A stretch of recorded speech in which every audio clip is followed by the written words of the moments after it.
बंधु माने मो चैनल को आपण मानक बहुत बहुत स्वागत। संध्या समय प्रकृतिर सबुठारु शांत और पवित्र मुहूर्त। दिन शेष हेउथिबा बेले रातिर आरंभ हेउछि। एही समय रे हमर छोट छोट काम आम जीवन रे बड़ परिणाम आने। तेणु आजिर वीडियो रे देखिबा संध्या बेले कौन करिबा उचित और कौन करिबा उचित नुहे। प्रार्थना और आरती। संध्या बेले दीप जलाई भगवान को प्रार्थना करिबा अत्यंत शुभ। घरे धूप दीप जलाइले ना केवल परिवेश पवित्र हुए बरं मनरू नेगेटिव शक्ति दूरे जाए। तुलसी पूजा। तुलसी चरण रे दीप दे प्रति प्रदक्षिणा कले घरे शांति समृद्धि स्वास्थ्य रहे। संध्या बेले एही काम को विशेष पवित्र मना जाइछि। गीता पाठ बा मंत्र जप। श्रीमद् भगवत गीतार एक अध्याय पाठ कले किंबा कौनसी मंत्र जप कले मनरे शांति और दृढ़ता वृद्धि पाए। संध्या समय यह पाई सर्वोत्तम। तेणु संध्या समय रे प्रतिदिन श्रीमद् भागवतर गोटे अध्याय पाठ करंतु। ध्यान और प्राणायाम। किछि मिनिट नीरव बसी श्वास प्रश्वास उपर ध्यान कले मनरे क्लांति दूर हुए और नुआ ऊर्जा मिले। कौन सब करिबा उचित नुहे। खाइबा पीवा। संध्या देउथिबा समय रे संध्या बेले अधिक खाइबा विशेष करी मांस मध्य अशुभ मना जाइछि। प्रसाद सेवन करिबा हेले शुभ किंतु संध्या देउथिबा समय रे केबे भी खाइबे नहीं। निद्रा। संध्या बेले निद्रा रे जिबा मना। शरीर और भाग्य तीनोटी को क्षीण कराई थाए। एहा द्वारा संध्या समय रे देवा समय रे सोइबा उचित नुहे। झगड़ा बा क्रोध।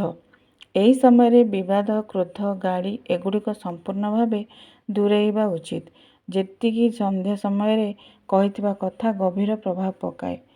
कपड़ा धोइबा केश को मुकुड़ा रखिबा नख काटिबा धार्मिक दृष्टि यह अशुभ मना जाइछि। संध्या समय रे एही काम गुड़िक दूरेई रखिबा सबुठारु भल। तेणु बंधु माने संध्या बेले जदि आमे भल काम करिबा भक्ति रे समय व्यतीत करिबा तेबे निश्चिंत भावे आमर जीवन रु अंधकार दूरेई आलोकर आगमन हेबो। आपण केबे भाबिथिले कि संध्या बेले ही काहेकि आमे पूजा करछु काहेकि सेही बेले दीप जलाई धूप देई प्रार्थना करा जाए। एहा पछरे अछि गोटे दिव्य पौराणिक कहानी जहाँ आमको शिखाए संध्या समय रे पूजा केते प्रभावशाली अटे। पुराण रे कहा जाए संध्या समय को संध्या देवी बोली जणे देवीर रूप रे देखा जाई थाए। सेही समय जेतेबेले दिन शेष हेउछि रातिर आरंभ हेउछि सेतेबेले संध्या देवी प्रकट हुअन्ति। प्राचीन समय रे एकथा हेला देव माने और दानव मानक मध्य रे बड़ संग्राम हेला। देवता माने बहुत क्लांत होई गले शक्ति ह्रास हेला और से माने पराजित हेबार संभावना होई गला। सेतेबेले ब्रह्मा कहिले हे देवगण जदि तुमे प्रभात मध्याह्न और संध्या बेले प्रार्थना करिब संध्या देव को स्मरण करिब तेबे तुमे नवीन ऊर्जा पाइब तुमर शक्ति पुनर्स्थापित हेब। देव माने ब्रह्मा कथा अनुसार संध्या वंदना करिले प्रार्थना कले और सेमाने असीम शक्ति पाइथिले।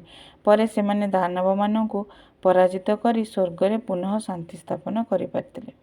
तापरे एही नियम हेला संध्या समय रे पूजा कले पाप क्षय हुए पुण्य वृद्धि पाए और शक्ति शांति और समृद्धि मिले। बंधु माने जदि आमे आध्यात्मिक दृष्टि भाबू संध्या बेले को कहा जाए गोधूली बेल।